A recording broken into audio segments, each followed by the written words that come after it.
Les miroirs de Kozyrev, une expérience qui part dans le paranormal. Alors, pour redonner un petit peu de contexte, c'est une expérience qui a eu lieu juste avant la chute de l'URSS et donc du coup en pleine guerre froide, où eh bien il y avait des soviétiques qui ont repris en tout cas les travaux de justement le professeur Kozyrev, donc qui était un astrophysicien qui était considéré comme l'un des plus prometteurs de son temps et qui considérait lui-même que le temps en fait était une énergie et non pas une unité de mesure. Donc elle pouvait potentiellement se concentrer, être accélérée ou être ralentie ou être réfléchie comme la lumière. Donc selon lui, les étoiles pourraient puiser leur énergie dans le temps et ces énergies, elles pourraient être influencées par la matière et elles pourraient influencer aussi la matière. Donc ce qui reviendrait à remettre en cause la théorie de la relativité de Einstein. Alors, pour remettre un petit peu tout ça dans le contexte, c'était donc l'époque de la guerre froide où justement chacun des blocs cherchait des nouvelles technologies pour justement dépasser l'autre. Et parmi ces technologies et ces essais, eh bien justement, il y avait les expériences de Kozyrev côté russe qui ont eu lieu. Donc en fin décembre 1990 qui a commencé donc dans la petite ville de Dixon et c'était dans un lieu spécifique et dans un laboratoire secret.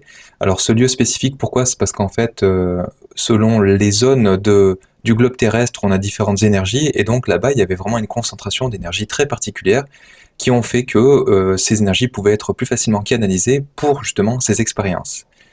Alors justement, les équipes russes ont installé tous leurs dispositifs qui étaient un petit peu étranges, en tout cas considérés comme tels à l'époque, et qui ont repris justement les miroirs de Kozyrev.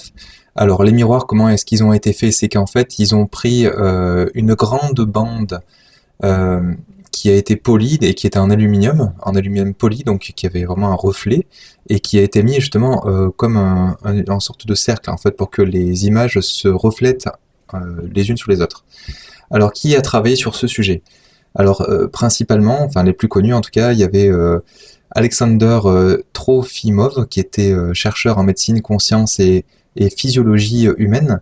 Et il y avait aussi Vlail Kaznacheyev, c'était un spécialiste en bioénergétique et des travaux de l'environnement sur les organismes vivants. Donc justement, ils ont repris les travaux de Kozyrev. Et donc ça a rapidement tourné au surnaturel. Et il y a eu plusieurs équipes qui se sont succédées pour faire tout un tas d'expériences justement dessus. Donc juste pour reprendre un petit peu dans l'historique, donc déjà ces miroirs, ils ont toujours eu, selon les croyances, on va dire qu'on a toujours eu, certaines propriétés un peu paranormales. Comme eh bien en Occident, ça représentait et ça représente encore pour certains, en tout cas un passage vers un autre monde, une autre réalité. En Chine, ça a toujours été, il y a eu des miroirs de bronze qui existaient déjà à l'époque et qui permettaient de révéler la nature des âmes. Donc on l'a pu voir aussi en Égypte. Alors bien sûr, c'était selon les traditions, c'était plus ou moins bien poli et ça reflétait d'une certaine manière, mais il y avait toujours un côté magique qui était derrière. Donc selon les différentes traditions humaines. Donc, ce qu'ils ont pu induire justement au travers de ces miroirs, c'était des changements de conscience et d'avoir des perceptions extra-temporelles. Donc, ils ont placé des sujets justement dans le miroir. Donc, ces personnes-là pouvaient indiquer, si elles restaient trop longtemps, qu'elles avaient des nausées, qu'elles se sentaient vraiment pas bien. Et le temps qu'elles y restaient, elles avaient des perceptions un petit peu particulières, donc extrasensorielles, où justement elles pouvaient voir des visions de l'avenir, des visions du passé, elles pouvaient voir des ombres, des ombres de personnes qui étaient en face d'elles, où elles avaient beaucoup de mal à distinguer leur visage. Euh, et donc, après que justement il y a des équipes de scientifiques qui se sentaient de plus en plus mal, ils ont fait des expériences avec sur le un peu plus long terme avec des végétaux, des animaux, où ils ont pu les placer justement ces animaux et ces végétaux au centre du miroir. Et ils se sont aperçus que rapidement il y avait les animaux qui devenaient comme fous, enfin ils essaient de se défendre, de fuir le plus vite possible, et puis au bout d'un moment, à force de tourner dans les cages, ils mouraient. Et les plantes, on les voyait aussi dépérir d'après ce qui se raconte. Donc on avait aussi des instruments électroniques qui étaient placés au centre de ces miroirs et puis qui s'affolaient aussi, qui indiquaient un petit peu des choses qui étaient pas normales du tout. Et encore un peu plus extraordinaire, c'était qu'à chaque fois qu'il y avait des expériences qui étaient faites à cet emplacement-là, sur ces fameux miroirs, on pouvait voir comme des ovnis qui apparaissaient, qui se montraient, qui avaient quelques lumières. Certains étaient décrits comme étant en forme de triangle avec des lumières un peu sur les côtés, et qui disparaissaient une fois que l'expérience s'arrêtait. Alors un petit peu comme une mise en garde, enfin c'était un petit peu particulier, on n'a pas su vraiment quelle était la symbolique et la signification qui était derrière, on ne savait pas trop. On voyait aussi que la pression artérielle des sujets qui étaient placés dans les miroirs se modifiait. Donc il y avait beaucoup d'électricité statique aussi qui était au centre de ces miroirs, et qui était visible aussi, perceptible dans l'air et perceptible aussi au toucher. Donc lors d'une expérience, ils ont essayé aussi de placer des sujets avec un symbole mystique qui était aussi au centre du miroir. Et donc, au travers de cette expérience, ils ont pu ressentir de l'ozone petit à petit, en tout cas en termes d'odeur, et on a vu des flashs violets, lumineux, qui apparaissaient, qui ne savaient pas d'où ça pouvait venir, comme si en fait ce miroir pouvait condenser les énergies et les extrapoler et potentiellement créer des vortex ou des choses qui étaient un petit peu particulières. La centrale électrique qui alimentait justement ce laboratoire est tombée en panne.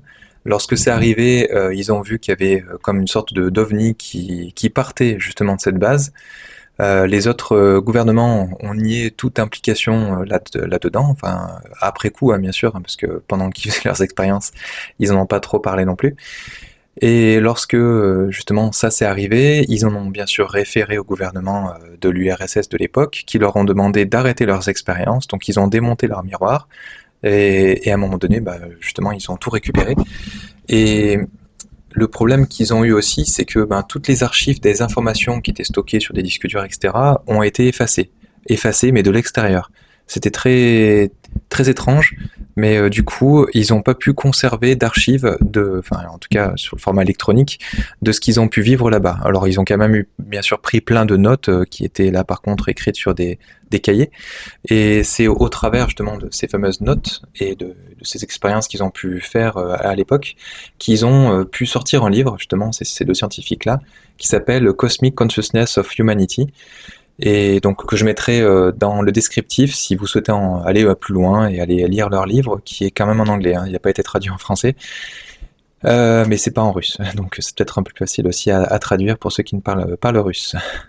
Voilà, en tout cas, j'espère que je vous aurai éclairé sur cette expérience qui était un petit peu particulière. Vous allez pouvoir retrouver sur internet pas mal d'informations à ce sujet et sur ces fameuses expériences.